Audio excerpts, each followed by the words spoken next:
On today's episode of Meat Revival, competition chicken thighs.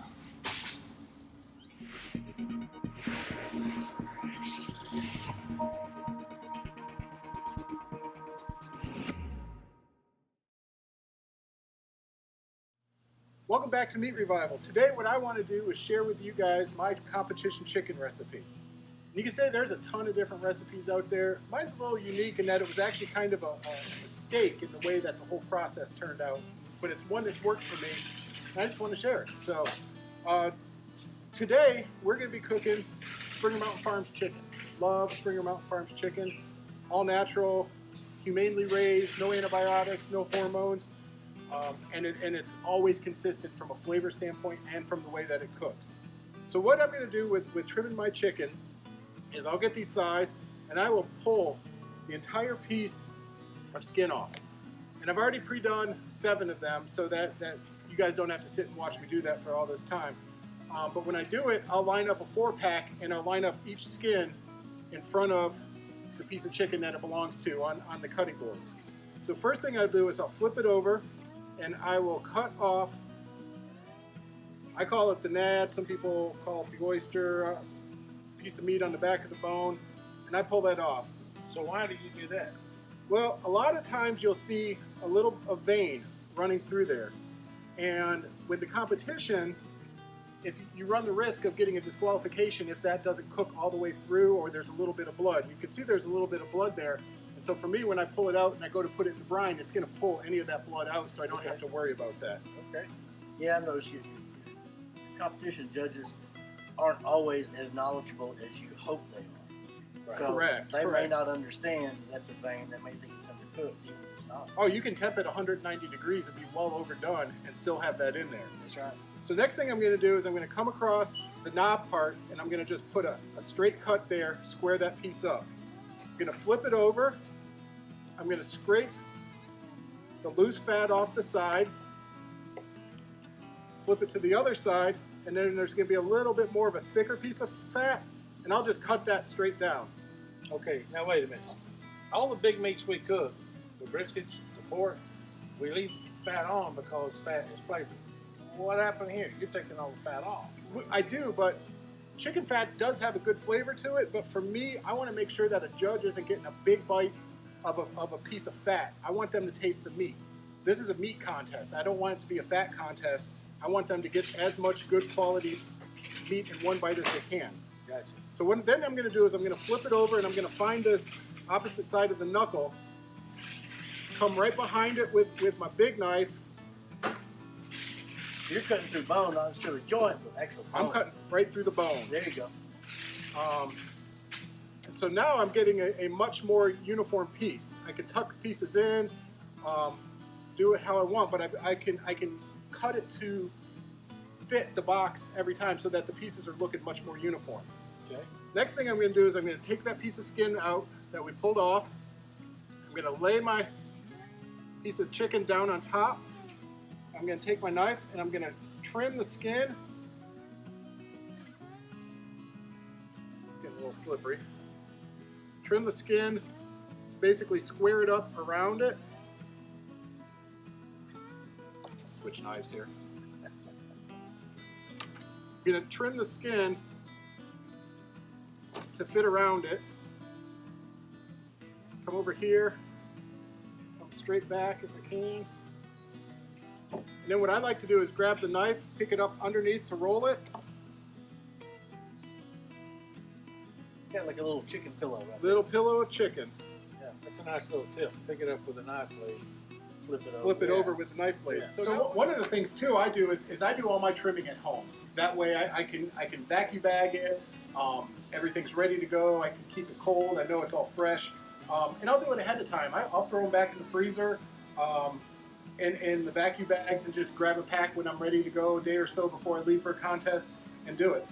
After I trim though, and I get to the contest and I get them out, I'm going to put them in a brine. And this is actually a brine I've been working on. Well, no, wait a minute. What do you mean brine? What is that? So a brine is a salt, sugar, phosphate, flavorful solution that we're going to soak this chicken in, and it's kind of like a marinade, but it's going to use some of that reverse osmosis, pull the salt and the flavors into the chicken, pull a little bit of the other moisture back out, and help it plump up, help it stay a lot more tender, a lot more moist, and give it a little bit of flavor as well. So you're basically going to pull moisture out of the chicken, but then put a flavor back in it. Put a flavor moisture back in, yeah. So we're going to put this into the bucket, and we're going to let this brine for a little while, about 4 hours, Okay. and then we're going to be on to our next step. Okay. Good. We'll see you then. All right, we've had our chicken in our brine for about 4 hours in the refrigerator, keep it nice and cold. So what I've done is I lay them out. I'll pull them out one by one. I'll flip the skin over flat, and then flip the bone over so that all the knuckles are facing in the same direction. That way I know which side, if there was any blood on the skin, I know that came from where the cutoff area was. So to rub, what I'm going to do is it's a 3-process rub. So I'm going to start off with the Slabs Steffi style, the birds and bones rub, just real light on the back. Hey, while I'm thinking about it, if somebody wanted to make something like this on their own at home, what would be a simple way they could start? A real easy way is utilizing your favorite rub with some salt and a little bit of sugar, probably going about equal portions, and then adding it to the water. Starting off small with I'd say probably a 1/4 cup of each.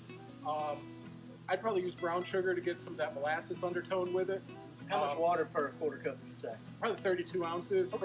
for 3/4 of a cup of the mixture. Cool. So I'm going to start off with the birds and bones on the back side, and we're just going to go lightly with that.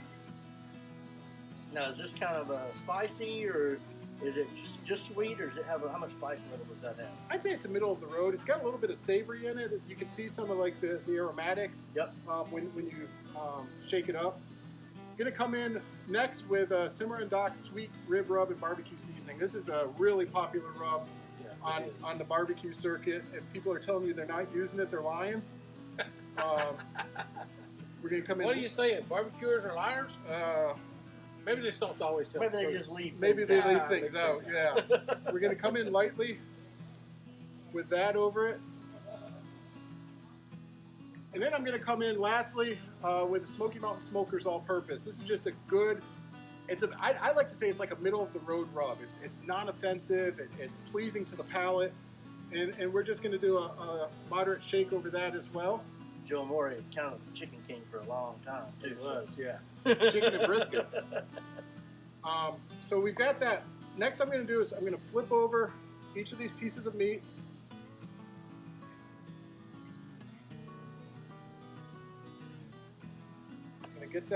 Get that nice and level. I'm going to come in with a real light coating of the all-purpose again on the meat side, just to get a little bit under that skin. And then I'm going to take these skins and I'm just going to drape them back over, kind of like pulling sheets up on a bed.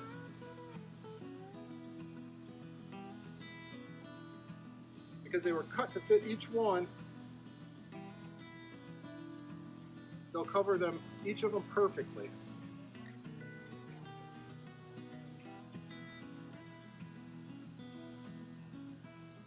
So I'm going to take this right glove off, and I just touch the chicken. We're going to come back through with the same order with the birds and bones.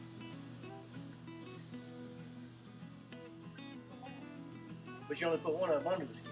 Only one of them under the skin, yeah. Is there a particular reason you don't put any more under the skin? I find if I do too much, the chicken starts to get a little spicy. So I'm going to come back through then with the Cimarron docks again, just kind of lightly. This has a nice color to it.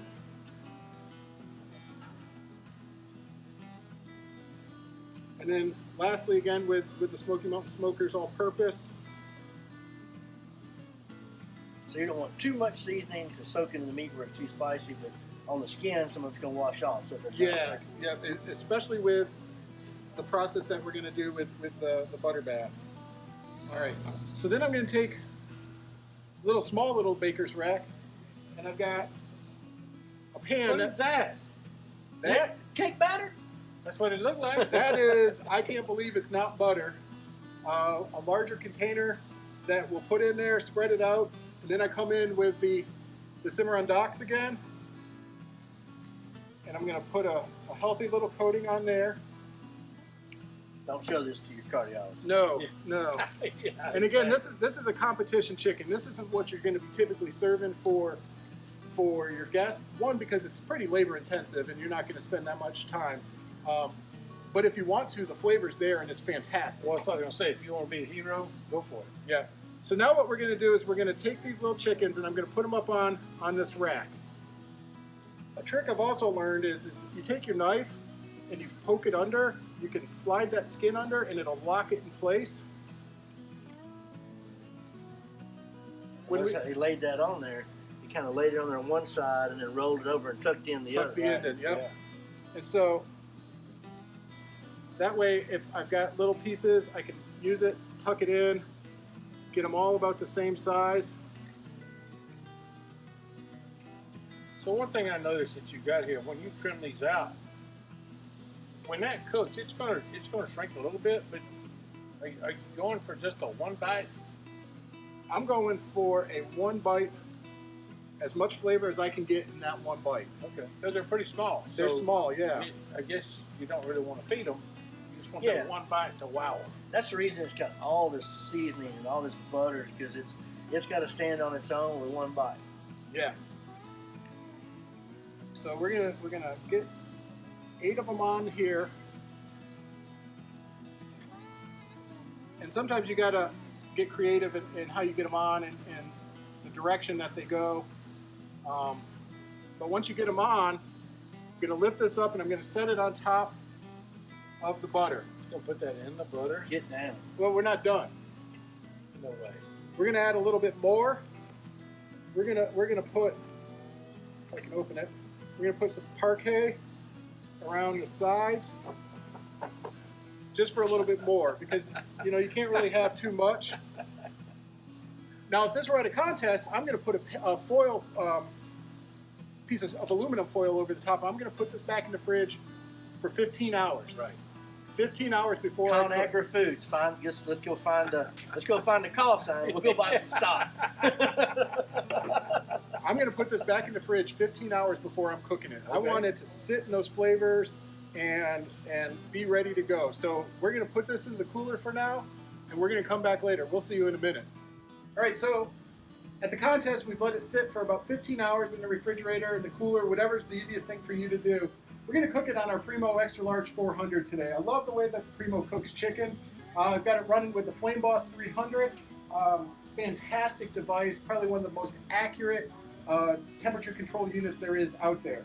We're running at 275 degrees, so what we're going to do is we're going to put this on. We're actually going to cook on top of grill grates. And I've got grill grates because I like the way that they really make a fully even temperature within that unit. So I'm going to cook there. I'm just going to set the pan in.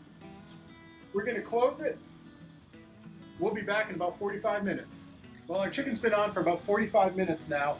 And so now we're going into the second part of the cook. And this is going to be a flip, removal of the baker's rack, and then put the chicken skin side down into the butter. And the reason that we're going to do that is so that we can tenderize this skin and get it to be bite through. So I've got my little trusty pigtail flipper here. And this is the smallest model they have. Oops. Sometimes it works, sometimes it doesn't.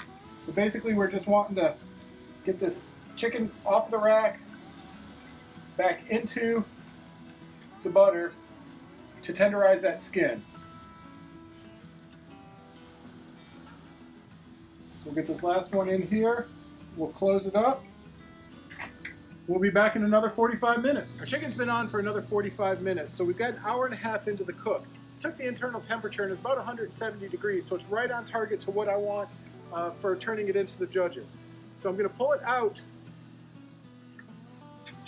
of the butter bath. Sometimes the skin will stay on, usually pretty good. And I'm going to put it back onto the baker's rack. That piece looks like it's going to be good. Yeah, I think this one does too. I'm going to put it back onto the baker's rack into this pan so that the little bit of butter that's still on the chicken can drain off. Move them around a little bit.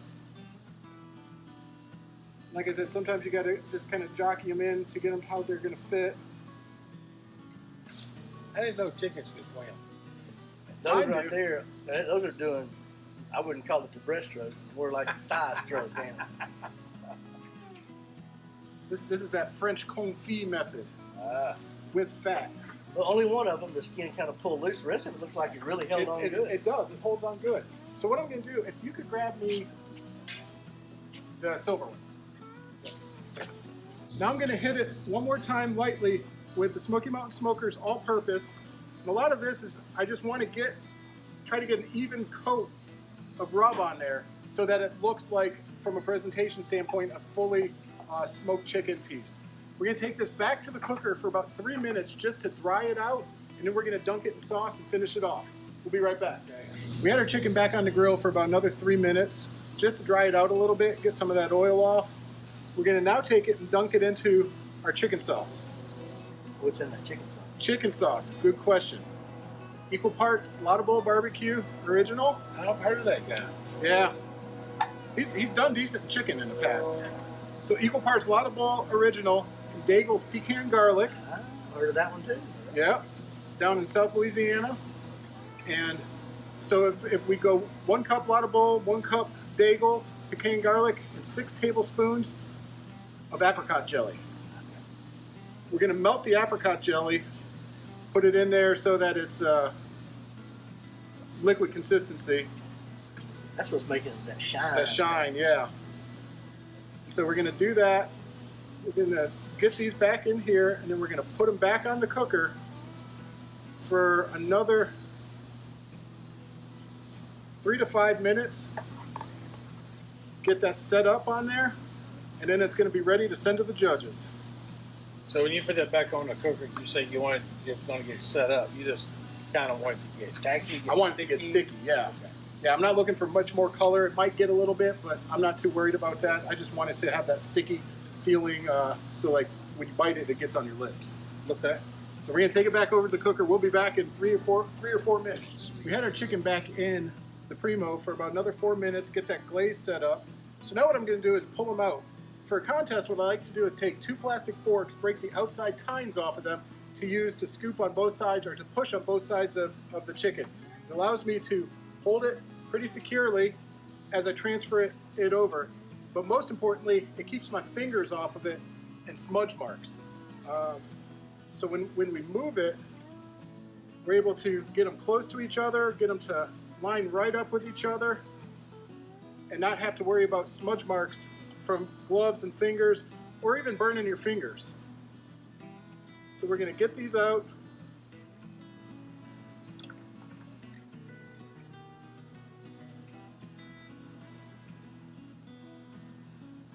And we're going to let them sit. So what I'm going to do now is take a bite, see how it is. Looks pretty good.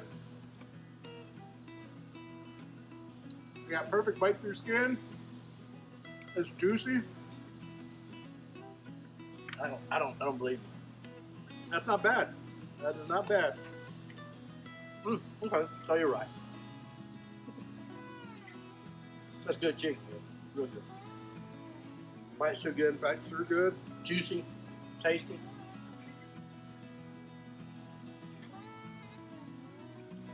I don't believe me there you are. Thanks for joining us this week on Meat Revival. This was competition chicken thigh.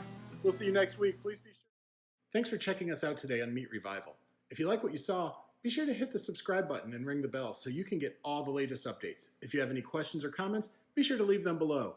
We'll see you next time.